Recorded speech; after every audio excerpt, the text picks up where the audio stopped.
நாகர்கோயில்ல lockup death காவல்துறை மரணம் ஒன்று நிகழ்ந்திருக்கு. அதுக்கு எதிராக எதிர்க்கட்சிகள் எல்லாருமே குரல் கொடுத்துட்டு இருக்காங்க. தாவேகா அதுக்கு தாவேகாவோட அஃபிஷியல் ஸ்போக் பர்சன் எல்லாத்தையுமே தாவேகாவை அன்அஃபிஷியலா சப்போர்ட் பண்ற எல்லாருமே இதுக்கு எதிர்வினையாற்றுறதுக்கு நிறைய பேர் சோசியல் மீடியாவில் பார்க்கும்போது திமுக ஆட்சியிலே நடந்தது, இது நடக்காம இல்லை. ஸோ இதெல்லாம் திமுக எதிர்க்கட்சியா இருக்கும்போது கேட்கறதுக்கு எந்த விதமான தகுதியும் கிடையாது அப்படின்ற மாதிரி சொல்லியிருந்தாங்க. அதில் நமக்கு உடன்பாடு கிடையாது. திமுக ஆட்சியில் காவல்துறை மரணங்கள்லாம் நிகழ்ந்துச்சு, ஆமா, அதை ஏற்றுக்கணும். அது நடக்கக்கூடாது அப்படிங்கிறதுக்காக தான் நம்ம மாற்றத்தை நோக்கி போறோம். அப்படிங்கும் போது அதே விஷயம் திருப்பி நடக்குது. ஒரு விஐபியை கொண்டு போய் அரெஸ்ட் பண்ணி இவங்க கொலை செய்யல, இல்ல ஒரு நல்ல இன்ஃப்ளூயன்ஸ் இருக்கக்கூடிய பதவி இருக்கக்கூடியவர்களை நம்மளால தொடக்கூட முடியல அப்படிங்கிறது தான் உண்மை. அவர்களுக்கு இது உண்மையோ பொய்யோ சட்டம் எவ்வளவு வளைந்து கொடுக்கிறது அப்படின்றது நம்மளால புரிஞ்சுக்க முடியுது, நம்மளால கண் கூட பார்க்க முடியும். திமுக சேர்ந்து எத்தனை பேர் மேல எஃப்ஐஆர் போடப்பட்டிருக்கு.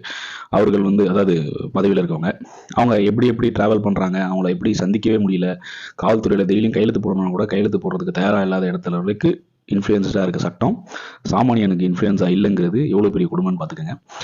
அப்போ ஒரு எளிய மக்களில் ஒருத்தர் அரெஸ்ட் ஆகிறாரு. அவர் எதுக்காக வேணால் அரெஸ்ட் ஆகட்டும், அவர் ஒரு இல்லீகல் ஆக்டிவிட்டிக்காக அரெஸ்ட் ஆனதாக தான் செய்தி வருது. இருந்தாலுமே அவரை கொண்டு போய் போலீஸ் ஸ்டேஷனில் அடித்து பல இடங்களில் காயங்கள் இருக்குன்னு சொல்லுறதை நம்மளால் கேட்க முடியுது.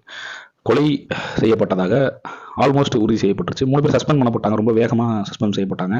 அதுக்காக அரசாங்கத்தை பாராட்ட முடியாது. கண்டிப்பாக காவல்துறை தன்னோட கட்டுப்பாட்டில் வச்சிருக்க விஜய் அவர்கள் இதுக்கு நிரந்தர தீர்வு என்னன்றதை நோக்கி நகர்ந்து செல்லணும் அப்படிங்கிறது தான் நம்மளோட பார்வையாகவும் எண்ணமாகவும் இருக்குது.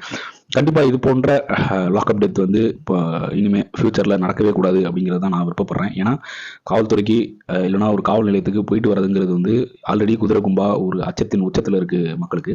இந்த மாதிரியான செய்திகள் இன்னும் ஒரு பெரிய பயத்தை தான் உண்டாக்கும். வாசகத்தில் மட்டுமே காவல்துறை உங்கள் நண்பன் இருக்கிறது எப்போ நிஜத்தில் நடக்கும்ங்கிறத எதிர்நோக்கி இருக்கக்கூடிய சாமானியர்கள் ஒருத்தனாக தான் நானும் இந்த செய்தியை பார்த்துக்கிட்டு இருக்கேன். நீங்கள் இந்த செய்தியை எப்படி பார்க்குறீங்க? இந்த செய்தி உங்களுக்கு எந்த மாதிரியான தாக்கத்தை கொடுத்துச்சு அப்படின்ற கீழே கமெண்ட் போடுங்க. சேனல் சப்ஸ்கிரைப் பண்ணிக்கோங்க. லெட்ஸ் மீட் இன் another ஆக்கப்பூர்வமான கண்டென்ட்.